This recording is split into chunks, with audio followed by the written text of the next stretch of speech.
Aqueles terrenos vastos e escalvados que se estendiam entre o Mosteiro dos Jerónimos e a Torre de Belém, junto daquela praia do Restelo, de onde largaram no século XV de Vasco da Gama, durante mais de um ano, milhares de operários, de técnicos e artistas portugueses, demolindo o feio para construir o belo, arrasando o inútil para pôr em seu lugar uma verdadeira síntese de Portugal no passado e no presente, ergueram tenazmente, amorosamente, esse prodigioso monumento das nossas virtudes e do nosso préstimo, que foi a exposição do mundo português. A maravilhosa exposição foi inaugurada a 23 de junho de 1940 pelo português mais digno de tal ato, o Sr. General Carmona, Presidente da República Portuguesa. E a seu lado estava o homem que a tornou possível, verdadeiro arquiteto do Portugal de hoje, novo e eterno, Salazar, e o Ministro das Obras Públicas, Engenheiro Duarte Pacheco, a quem coube a honra de a edificar, assistido pelo Comissário-Geral Dr. Augusto de Castro, pelo Engenheiro Saio Melo e pelo Arquiteto Cotinelli Telmo. Os antigos terrenos transformaram-se na soberba Praça do Império, com a sua fonte luminosa e os seus jardins. De todos os lados se erguiam pavilhões de risco sóbrio e digno, de uma originalidade e de um gosto incontestável. Os olhos deslumbravam-se com as perspectivas imprevistas, com a pureza das linhas, com o equilíbrio dos volumes. Ao cinema português, cumpria prolongar no tempo e no espaço a magnífica, fixando-a num filme que servisse para matar as saudades dos que a viram e para a mostrar aos que não puderam vê-la. Foi o que o cinema procurou fazer, lamentando não dispor de mais amplos recursos que lhe permitissem traduzir fielmente a par das formas, a cor, a alegria e a imponência da exposição de Belém. Todas as inúmeras obras de arte que a compunham não eram unicamente feitas de matéria, também eram feitas de espírito e tinham uma alma, a própria história de Portugal. E essa história, a mais bela de todas, foi novamente contada ao povo por meio de alegorias e de símbolos. Um dos mais grandiosos era sem dúvida o monumento ao infante Dom Henrique, autêntico padrão erguido ao gênio da raça. Nós demos ao mundo novos mundos, lembrava aos visitantes uma das legendas do pavilhão de honra. E o interior do pavilhão, em redor de um átrio decorado com as bandeiras de todos os municípios portugueses, continha uma sala de recepção ornada de tapeçarias de alto preço, uma sala de honra onde se evocavam as mulheres célebres da tradição portuguesa, desde a padeira de Aljubarrota à Soror Mariana, e um teatro de concepção moderníssima.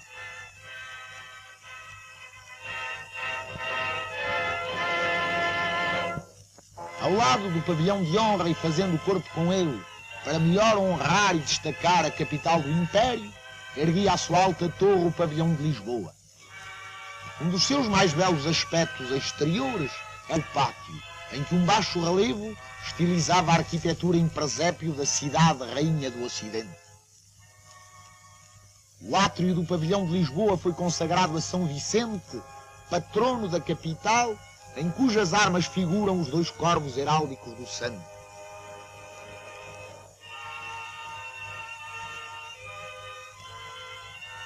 Ali estava a grade que durante 4 séculos serviu de porta a uma das capelas da Sé.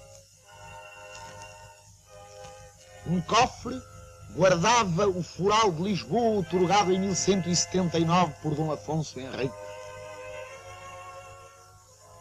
2 trípticos evocavam o cerco e a tomada de Lisboa aos moiros, e o pintor, a exemplo dos antigos, emprestou às figuras as feições de alguns distintos uliciponenses. A evolução do aspecto da cidade podia seguir-se através de gravuras, painéis de azulejo e de modelos reduzidos cheios de verdade.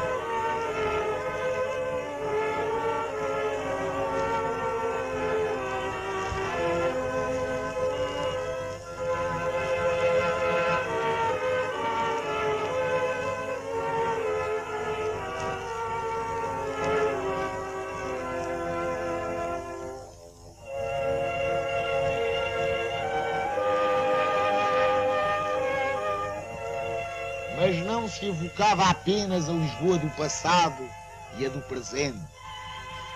Visionava-se a Lisboa do futuro, através do plano de urbanização elaborado pela Câmara Municipal.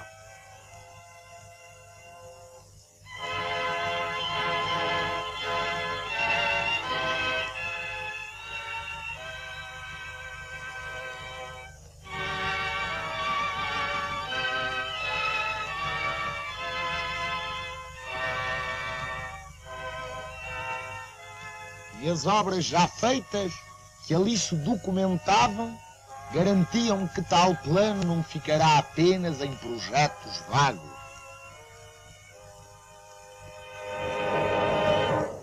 Somos pátria e nação há 8 séculos, rezava outra legenda. E o que durante esses 8 séculos sonhamos e realizamos, podia ver-se claramente através dos pavilhões da secção histórica. O primeiro deles era o da fundação. Quando Portugal nasceu, fundou-se a nação que maior influência teria no mundo. Quem fundou Portugal? O seu primeiro rei, Dom Afonso I, filho do conde Dom Henrique de Borgonha, cuja árvore genealógica se pintou numa parede.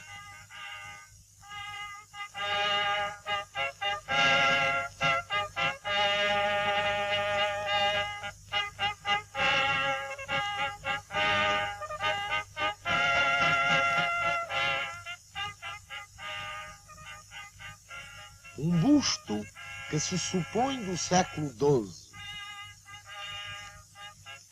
A lâmina da espada que se encontrou no túmulo de Coimbra e uma estátua de enormes proporções, a cujos pés ardia a chama da memória, homenageavam o fundador.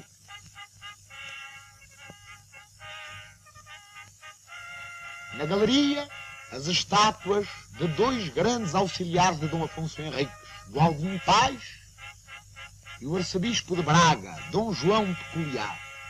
Uma ponte monumental conduzia à sala dos documentos, onde se expunham a bula do Papa Alexandre III, em que a Santa Sé reconheceu o fundador como soberano, e a carta em que pela primeira vez Dom Afonso Henriques usou o título de Rei de Portugal, como se lê nas palavras que se reproduziam em ponto grande.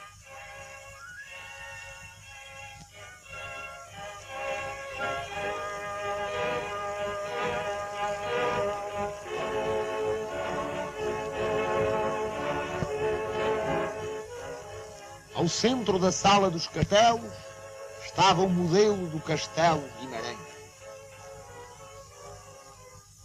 Na sala das batalhas oferecia-se a visão de Lisboa Moira, com os seus minaretes e azoteias.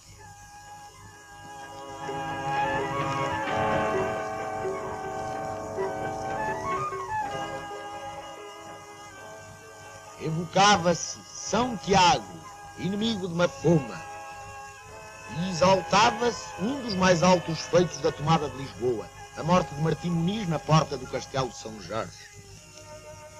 As ordens militares serviam de introito ao pavilhão da formação e conquista. De fronte da Domus Municipalis de Bragança, o mais antigo dos nossos municípios, um mapa luminoso mostrava as fases da formação de Portugal. Outra sala era dedicada aos descendentes de Dom Afonso I, povoaram o território e acabaram de divulgar o pensamento e a língua portuguesa, foi El Rei Dom Danis. Ai flores do verde pinho, cantava o rei trovador.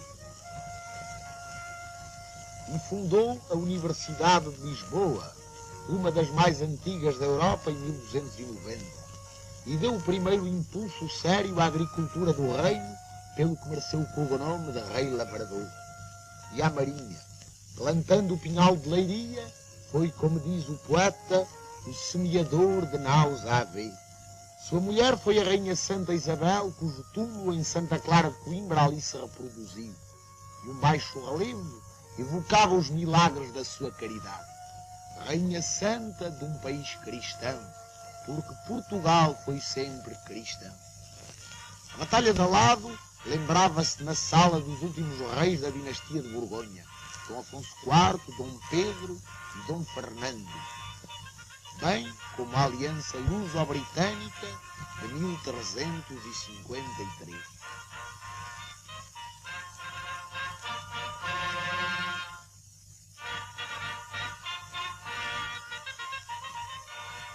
figura do condestável Dom Nuno Álvares Pereira erguia-se no limiar do pavilhão da Independência.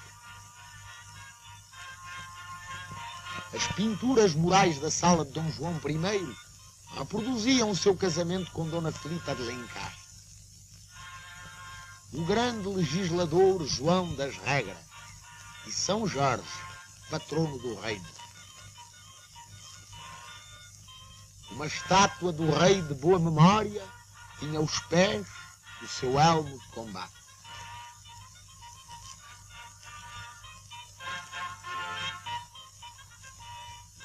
E sob um renque de bandeiras de avis e do condestável, entrava-se na rotunda evocativa de Aljubarrota, a batalha em que se consolidou a independência de Portugal.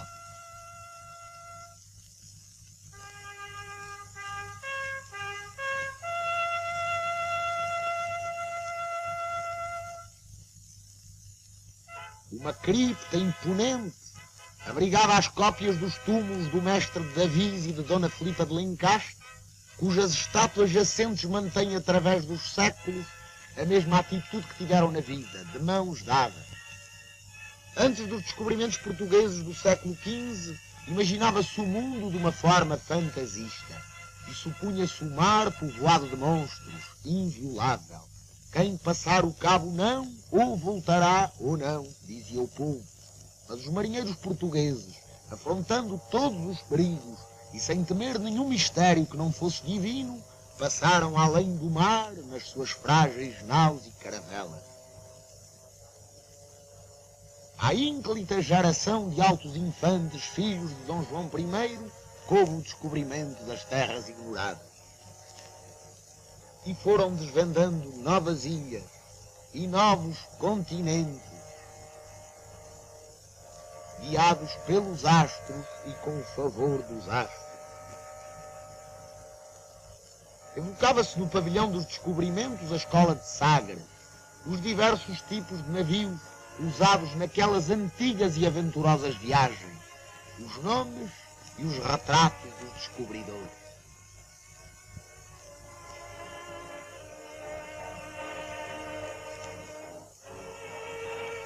Dom Afonso V, grande impulsionador da marinha portuguesa, tinha a sua sala própria.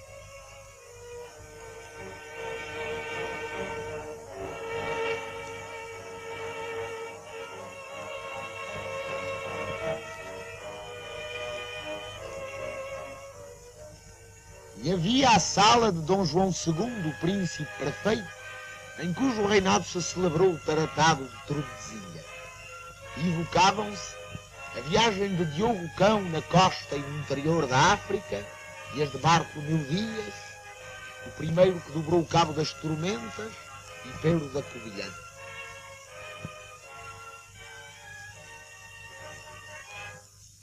A sala de Dom Manuel, além de um grupo alegórico tendo por figura central o rei venturoso, continha 2 painéis.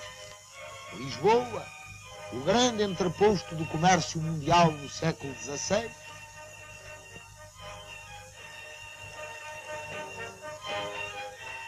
e a embaixada enviada ao Papa Júlio II. Homenageavam-se também os cartógrafos, cronistas e cientistas do tempo, reproduzindo as suas mais belas rosas dos ventos e os frontispícios das suas crónicas e livros de marinharia.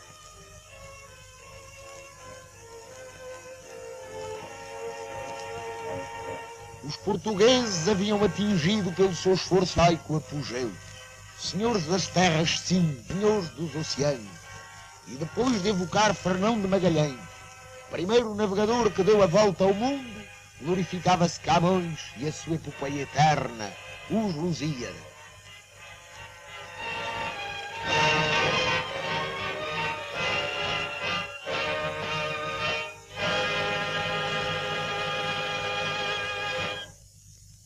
À morte de Camões sucederam 60 anos de luto e cativeiro.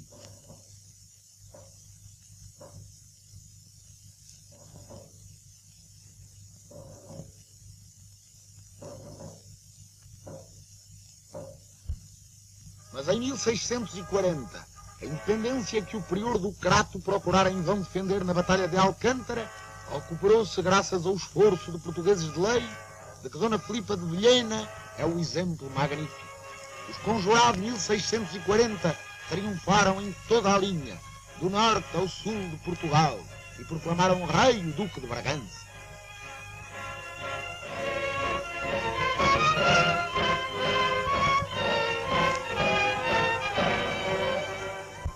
Dom João IV e os seus descendentes, em 28 anos de lutas porfiadas, vencendo em Vila Viçosa, em Elvas, no Lamachial, em Montes Claros, com a ajuda de Deus e de Nossa Senhora, consolidaram definitivamente a independência de Portugal.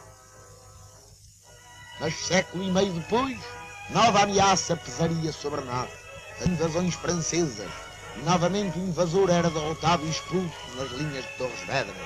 Os tambores funéreos ora vitoriosamente, alegremente à carga.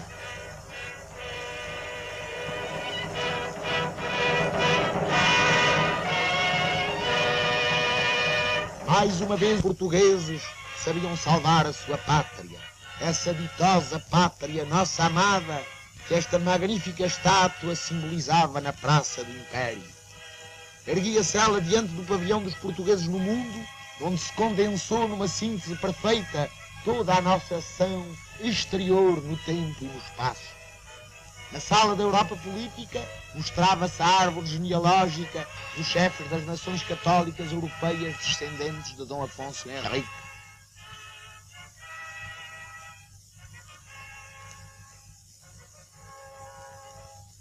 E os retratos das princesas portuguesas que foram rainhas no estrangeiro. Santo António, o grande taumaturgo português, pregando num púlpito, abria a sala da Europa religiosa, onde estavam os retratos do Papa português João XXI e dos santos portugueses.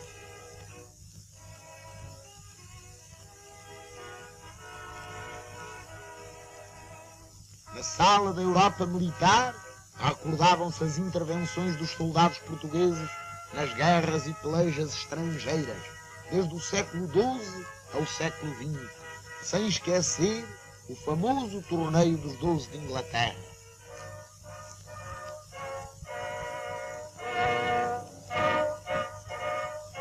Até à Grande Guerra e à Guerra de Espanha. A cultura portuguesa que teve repercussão internacional, os domínios da anatomia, do ensino, da poesia, da música, da pintura, etc., era evocada noutra sala. A sala de Marrocos continha grandes ampliações do ceitil, primeira moeda europeia usada no tráfico com os naturais, uma estátua de Dom Pedro de Menezes, primeiro governador de Ceuta, a tomada de Arzila segundo as tapeçarias de Pastrana e uma visão panorâmica das fortalezas que os portugueses estabeleceram no norte de África.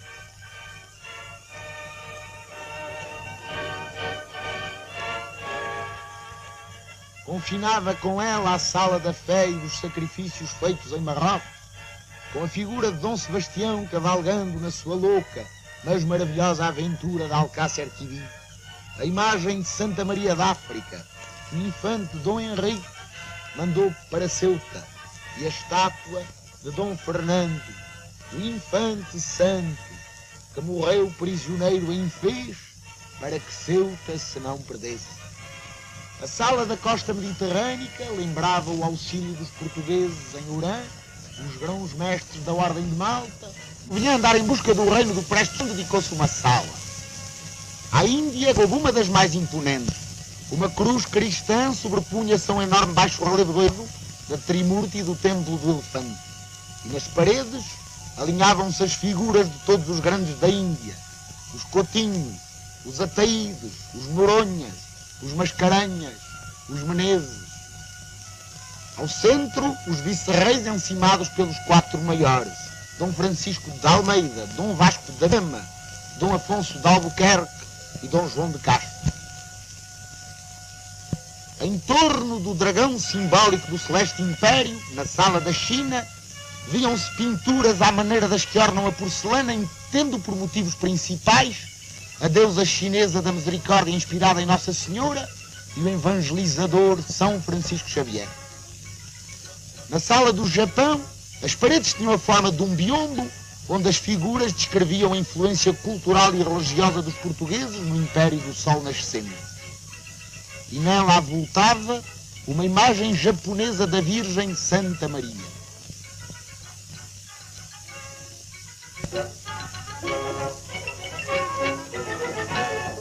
Também destacou a interpretação da atividade portuguesa nas ilhas da Oceania.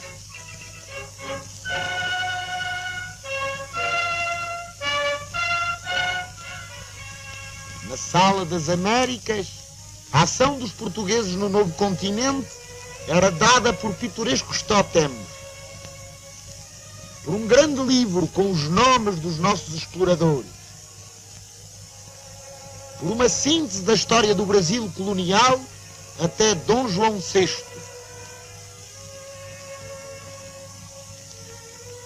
E por dois painéis, representando as expedições, outro, a aventura de Aleixo Garcia no Peru em busca do Eldorado. Um quadro evocava uma batalha entre portugueses e holandeses durante as lutas do século XVIII. Uma rotunda foi consagrada aos deuses de Camões, cujos favores a Portugal o poeta cantou simbolicamente nos Lusíadas. Minerva, deusa da sabedoria. Marte, deus da guerra. Neptuno, deus dos mares. Vênus, deusa da formosura e do amor. Vulcano, deus do fogo. Mercúrio, deus do comércio. A passarela do padre Bartolomeu de Gusmão, o primeiro que tentou navegar pelo espaço, emparelhava com o gráfico das grandes viagens aéreas portuguesas. A mais célebre de todas, a de Gado Coutinho e Sacadura Cabral, que em 1922 atravessaram pela primeira vez o Atlântico Sul, rememorava-se com a presença do avião Santa Cruz em que voaram. Nas salas do Brasil colonial, resumia-se graficamente a origem e formação portuguesa dos Estados Unidos do Brasil, o único Estado estrangeiro convidado a participar na exposição do mundo português. O seu pavilhão, muito bem concebido e executado, abria com os bustos dos chefes, o Dr. Getúlio Vargas, Presidente da República Brasileira, e o General Carmona, Presidente da República Portuguesa. Evocavam-se os três grandes precursores brasileiros da aviação, Bartolomeu de Gusmão, Santos Dumont, Augusto Severo. Documentavam-se as instituições nacionais da saúde pública e da assistência, o Instituto de Medicina Experimental e o Departamento Nacional da Criança. E celebrava-se o esforço da imprensa brasileira, desde os fundadores até o desenvolvimento atual, com os seus 236 diários, 1.100 periódicos, 700 revistas. A secção do Departamento Nacional do Café distinguia-se pela maneira impecável como era distribuído e servido o seu saborosíssimo produto. E organizou-se uma bela exposição de arte brasileira contemporânea.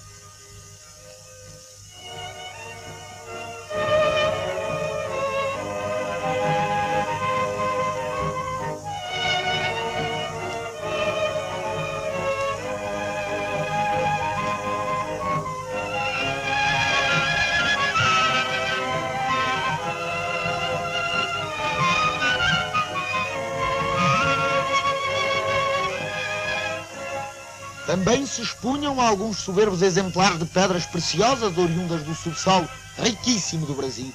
Mas a mais preciosa de todas as pedras preciosas que se expunham era, sem dúvida, o diorama deslumbrante do Rio de Janeiro e da Baía de Guanabara, que a imagem de Cristo domina do alto do Corcovado. No pavilhão da colonização, apresentava-se e exaltava-se o esforço português de dilatação do Império e da fé durante 5 séculos. Baixos relevos e medalhões inspiravam-se em diversos motivos. A instituição das capitanias, a fundação da fortaleza da mina, a criação do sistema de feitorias, Lisboa, metrópole do novo Estado marítimo e colonizador. Uma série de salas era dedicada às riquezas da África e da Ásia. Um biombo lindíssimo, inspirado na expansão portuguesa no Oriente e no Extremo Oriente, era a peça central de uma das salas.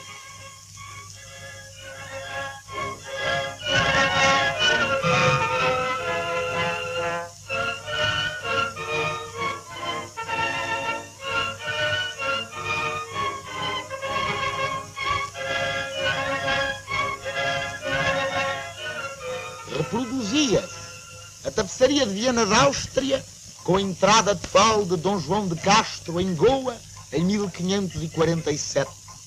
Outras salas eram dedicadas à política indígena e à política administrativa dos portugueses no ultramar. Duas árvores alegóricas lembravam os grandes administradores do Império Colonial Português, uma até o século XVII, outra do século XVII até os nossos dias. Um gráfico construído ilustrava a recepção dos portugueses na corte do rei do Congo.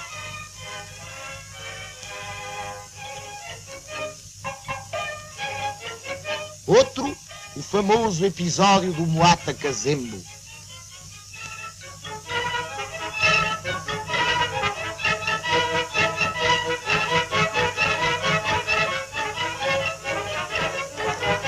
Ao fundo da sala da política dos limites, via-se o mundo dividido pelo meridiano de Tordesilhas e as entidades que participaram no tratado.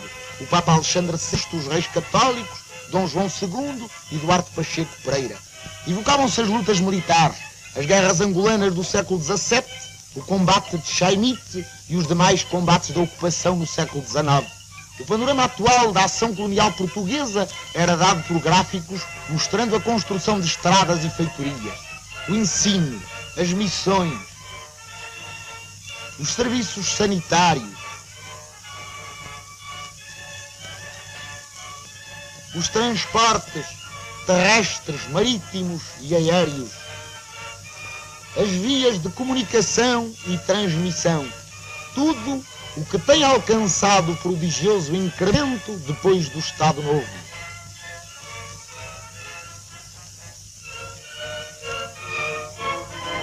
E recordavam-se alguns dos mais significativos momentos da história colonial portuguesa, desde a fundação da cidade de Luanda por Paulo Dias de Novaes, até às viagens presidenciais do chefe do Estado e do Ministro das Colónias em 1938 e 39.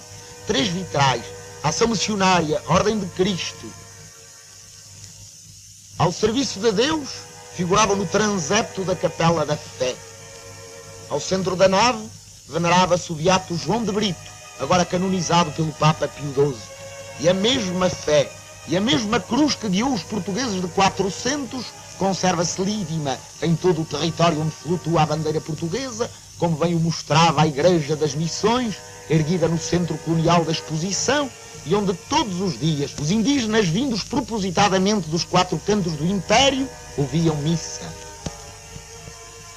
A piedosa obra das missões era salientada em 2 dioramas: venham a nós os pequeninos e as irmãs de toda a gente, e irmãs de caridade, continuavam ao vivo a sua ação humaníssima, ensinando os negros do centro colonial que os visitantes podiam ver, vivendo a sua vida cotidiana, no ambiente e nas habitações apropriadas. Fulas e mandinhos da Guiné tocavam, trabalhavam, escreviam em árabe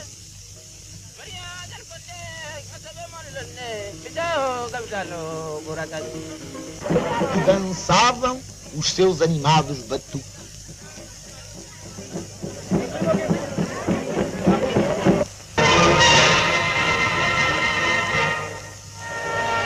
Vemos uma família de Timor descendo da sua habitação lacustre.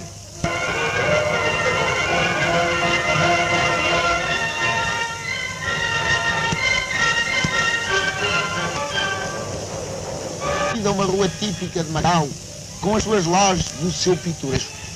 E os visitantes podiam ouvir uma cantora macaísta, autêntico tipo de beleza exótica, e ver como se esculpem arcas de cânfora, e apreciar outros exemplares da arte sino-portuguesa, oriundos da Península de Macau, a nossa colónia do Extremo Oriente. Diversos pavilhões se consagraram a cada uma das nossas províncias da África, à arte indígena, à caça, etc.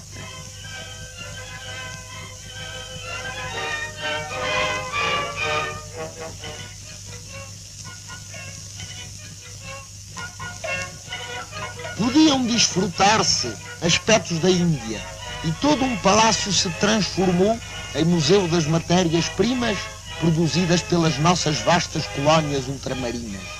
Uma esfera armilar, envolta pelo zodíaco, mostrava pela diferença das horas nos diversos lugares que o sol está sempre a iluminar um cantinho português.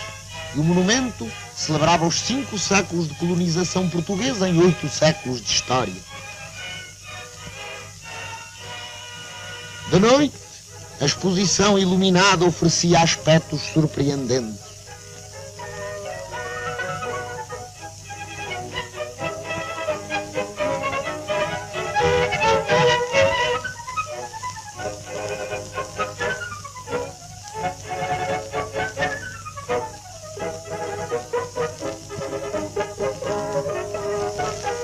E o comissariado da exposição organizou uma série de serviços ativos, impecáveis e de distrações que atraíram o público de Lisboa, de todo o país e mesmo do estrangeiro.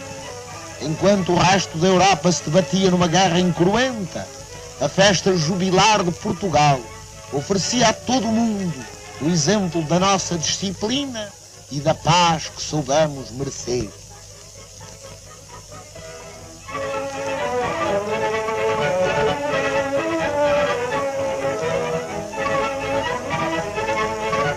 O bairro comercial, construído ao estilo do século XVI pela Associação Comercial de Lisboa, era um dos recantos mais agradáveis do enorme recinto. O ambiente quinhentista parecia evocar as melodias de Damião de Góis. E os arruamentos tinham nomes saborosos: o Beco das Três Pernas e o Largo de Ver e Crer, como São Tomé.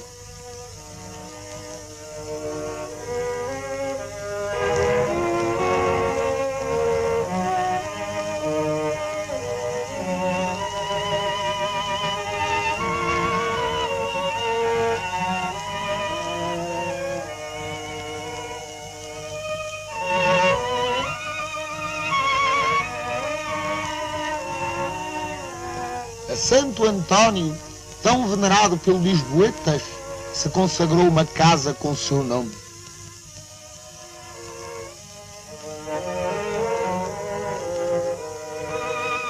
Aquele português que usou no século o nome de Fernando Muniz de Bulhões, que foi doutor de Coimbra e marinheiro, era evocado ali através dos seus milagres, da sua iconografia e das suas relíquias.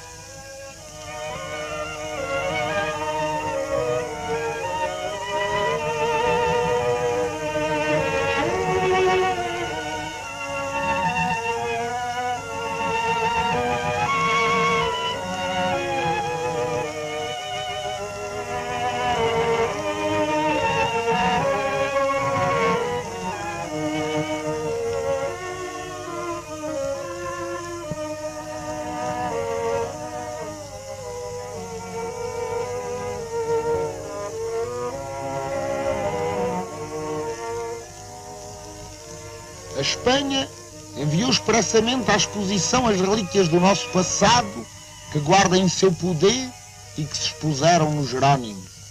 Entre outras vieram as tapeçarias de Pastrana,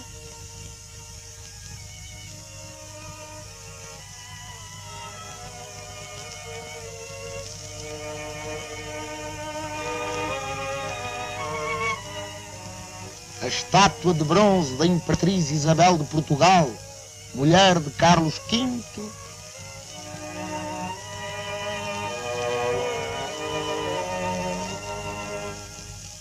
e a armadura de El-Rei Dom Sebastião. Pavilhões especiais se dedicaram aos correios e telégrafos, aos portos, aos caminhos de ferro.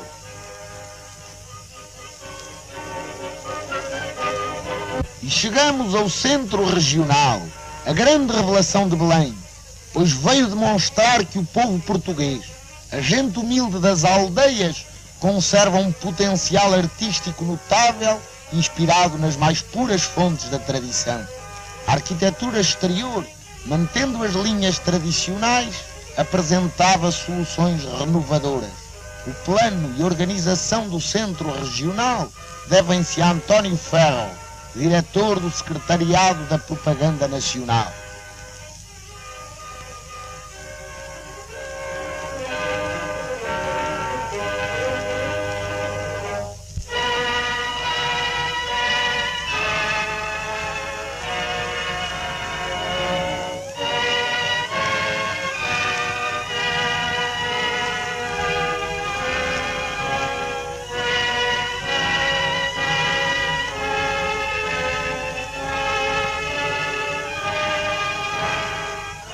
pavilhão da vida popular abria-se sob a égide dos três santinhos do povo: Santo António, São João, São Pedro e de Nossa Senhora do Mar. Um carrossel das artes e ofícios, verdadeiro índice do centro regional, era o enlevo dos visitantes.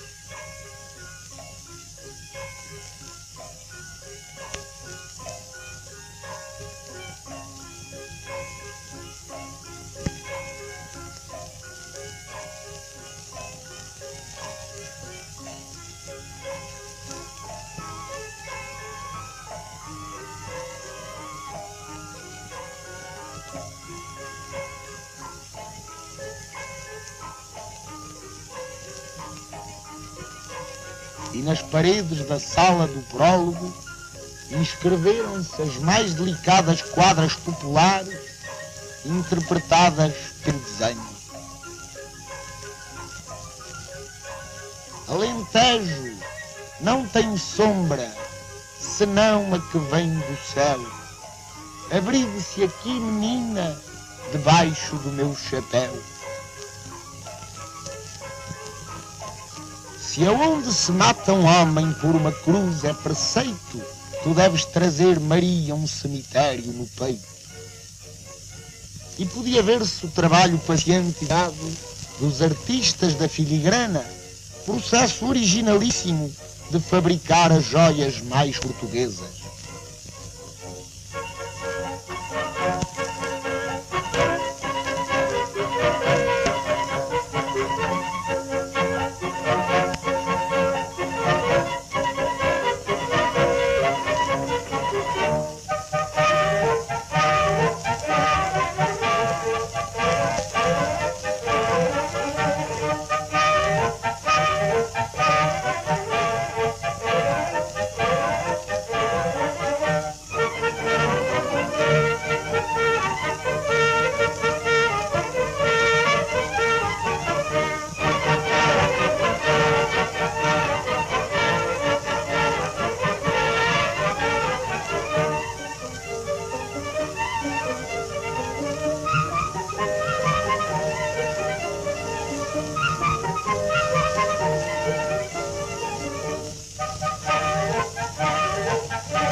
Redes de pesca, de que têm a leveza e a transparência.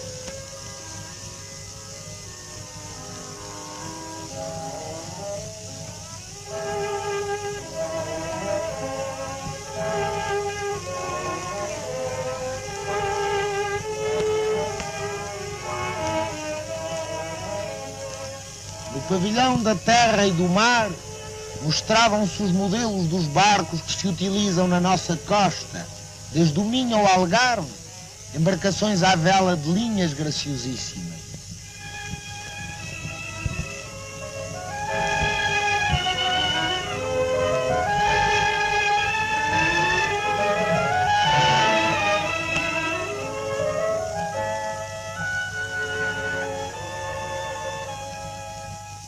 Um gráfico indicava as zonas de pesca do país e a importância de cada uma. As redes lembram as rendas que rendilheiras de Vila do Conde, da Madeira e de Peniche faziam à nossa vista, movendo os bílaros com inexcedível perícia.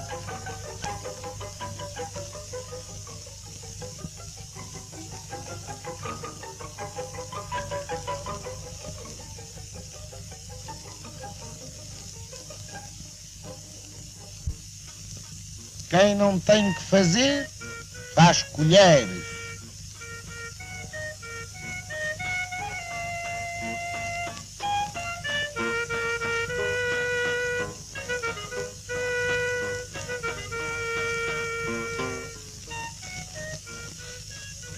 No mostruário viam-se artísticos trabalhos em chifre. E havia a sala da religião, com as promessas, os andouros, os ventinhos, as imagens votivas que o povo oferece às senhoras da sua devoção. Todas elas se mostravam dentro de conchas marinhas, como em nichos, desde Nossa Senhora do Cabo até Nossa Senhora da Atalaia. E havia ampliações de registros dos santos populares, em cuja honra são celebradas romarias, com festa rija e foguetório, pelo que a arte dos fogueteiros não foi esquecida.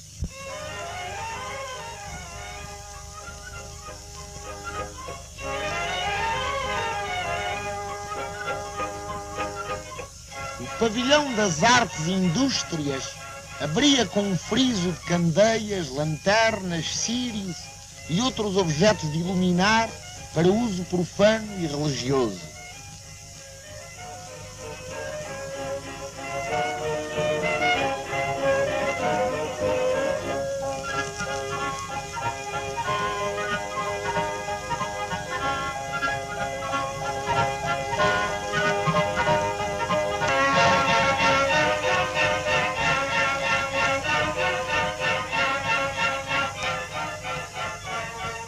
Outras artes e dons do nosso povo tinham ali também o seu lugar.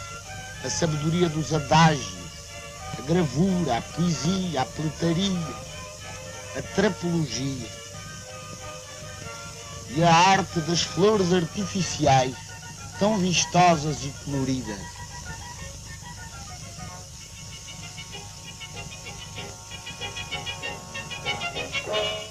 E a arte das cereeiras, fazem velas com ornatos em relevo e as pintam por suas mãos.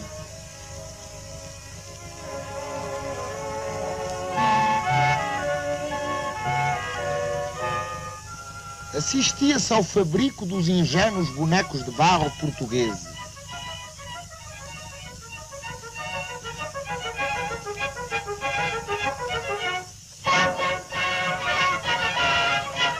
Deles se expunha uma coleção muito completa, em que figuravam espécimes de Mafra, de Vila Viçosa, de Palma, dos Açores,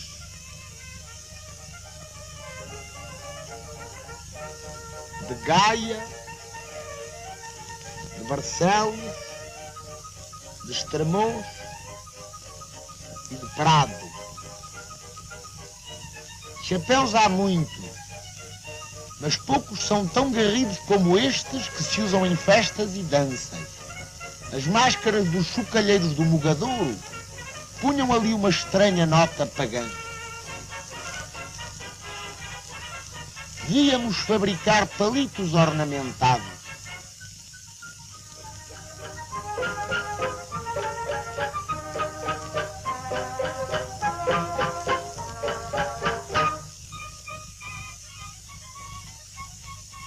Apreciávamos curiosos objetos de cortiça trabalhada. Os tamanqueiros faziam diante de nós socos, chinelas e tamancos com sola de pau e gáspias de cabedal lavrado.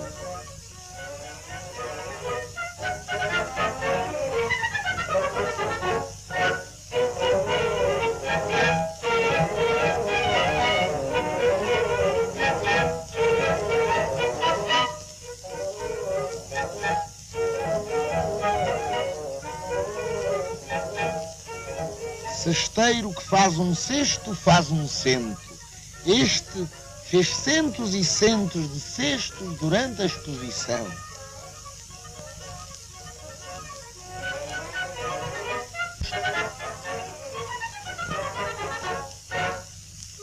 Mostrava-se a alfaia doméstica.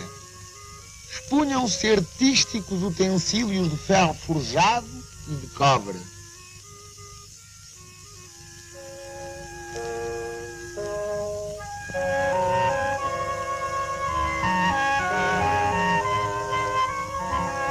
A secção dos trabalhos em madeira abrangia o mobiliário rústico. Viam-se carpinteirar, empalhar e pintar cadeiras alentejanas. Entalhavam-se e coloriam-se cangas como as usadas no Minho.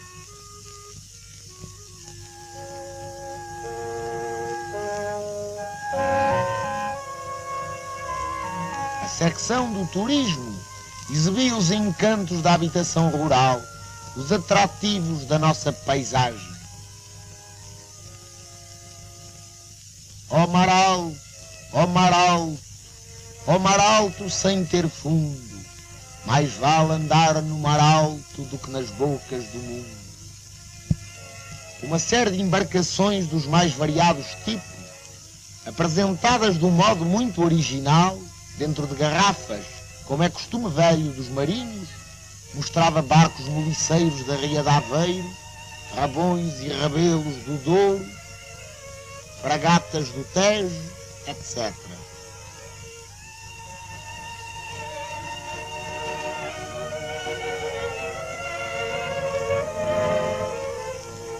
As camisolas dos pescadores vestiam-se em âncoras que sugerem a silhueta humana.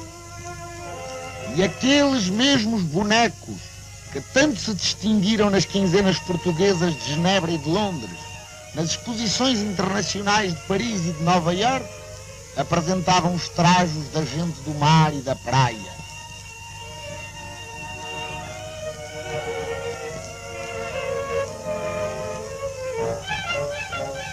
Na sala dos transportes terrestres havia uma coleção de arreios polícromos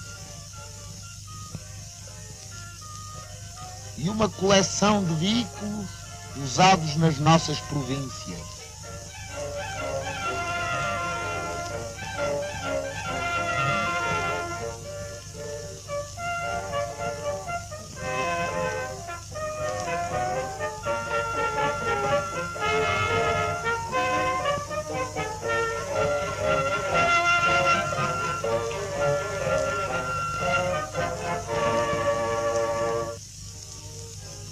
Também se mostravam os lindos trajos regionais da serra e da planície.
Houve a ideia felicíssima de vestir manequins modernos com trajos regionais portugueses, demonstrando assim claramente a sua extrema elegância.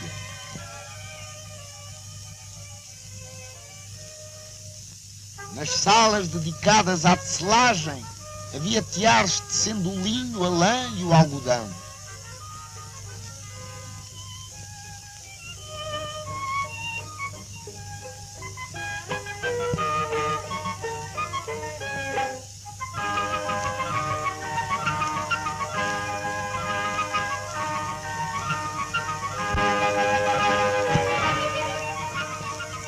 Fabricavam-se panos, colchas e tapetes, e uma bordadora fazia uma demonstração dos bordados típicos de Castelo Branco.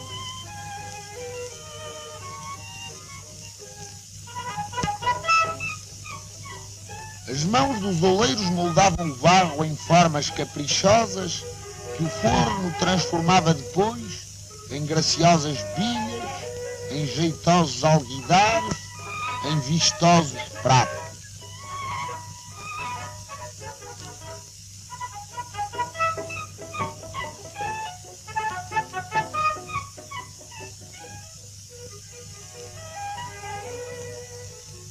O pavilhão da doçaria apresentava uma apetitosa parada das guloseimas portuguesas a que serviam de fundo os artísticos tabuleiros de tomar.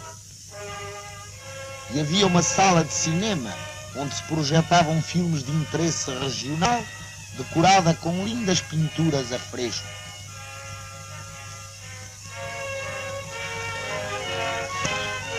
Num corredor, alinhava-se uma teoria de instrumentos usados pelo povo para acompanhamento dos seus bailaricos e cantadas. Canta, meu amor, que eu danço, são as nossas alegrias.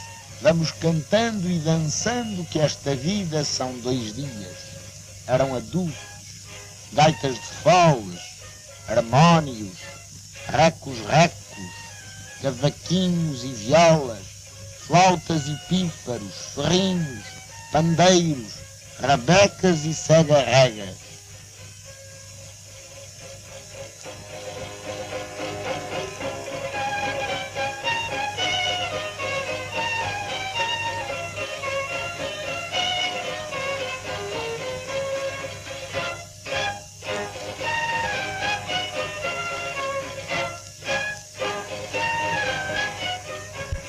Dançava-se e cantava-se a valer ali mesmo ao pé, nas aldeias do centro regional, verdadeiro brinquedo da exposição, resumo de tudo o que há de mais bonito e alegre e pitoresco por esse Portugal além.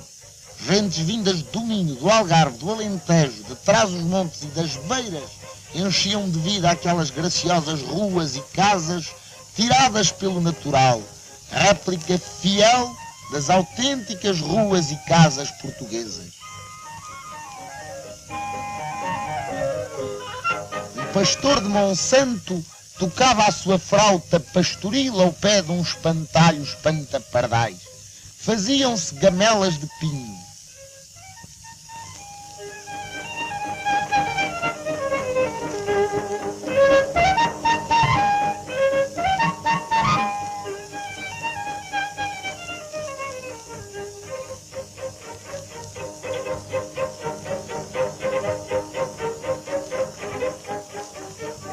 Lavradeiras minhotas fiavam, dobavam e faziam meia.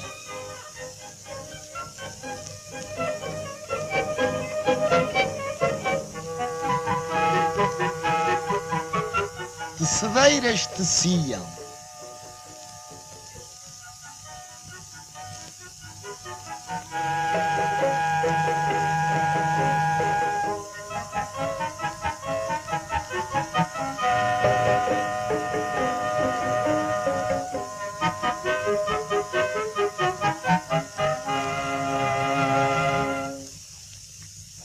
Alentejanas entrançavam cordas de esparto.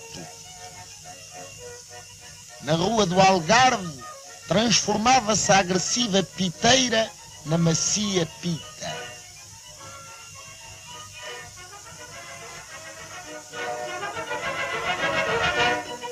Um oleiro de Nisa preparava potes e bilhas para empedrar.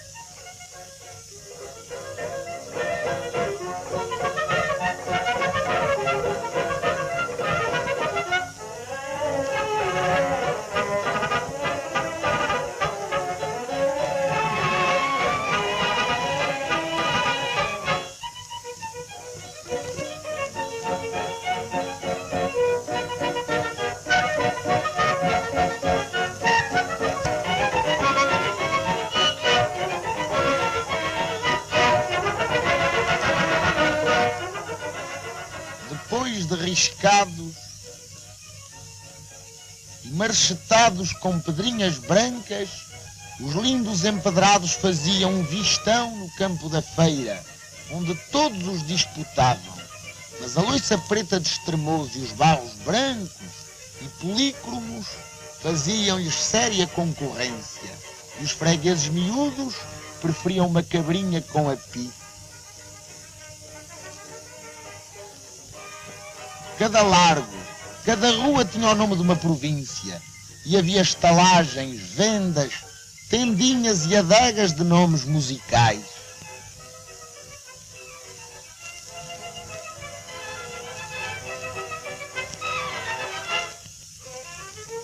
A raparigas da Madeira bordavam a branco e a cores. Toda a gente das aldeias vivia na exposição de Belém a sua vida habitual, e à igreja rezar ave-marias e à fonte encher a cantarinha.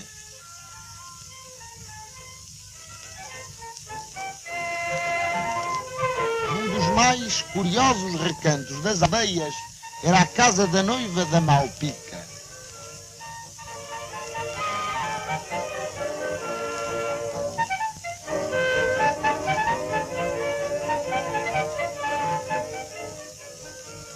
Com noivos e tudo.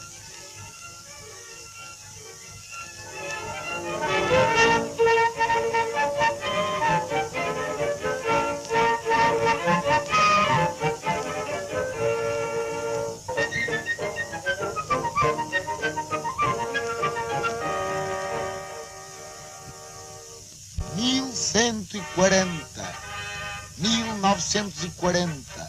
Portugal festejou 8 séculos de história. No lumiar da Sala Portugal 1940 erigiram-se as estátuas e os lemas dos chefes. Carmona, soldado, fui sempre escravo do dever e da honra. Salazar, cujo lema fielmente cumprido fez do Portugal de agora uma das mais respeitadas nações do mundo. Estudar com dúvida e realizar com fé. Dentro dava-se a imagem da vida política e social do Estado Novo. É que Portugal não se limita a celebrar o seu passado, orgulha-se do seu presente para o seu futuro. Portugal, país de boas contas, apresentava-as ali aos olhos de toda a gente em gráficos claríssimos, e as bandeiras dos sindicatos de trabalhadores, cobrindo completamente uma vastíssima parede, representavam o corporativismo, a grande batalha do futuro. Rendia-se homenagem à legião e à mocidade portuguesa, ao exército e à marinha. E a exposição do mundo português fechava sobre a estátua do Império, uno e indivisível, orgulhoso da sua fundação e da sua independência, glória eterna de Portugal.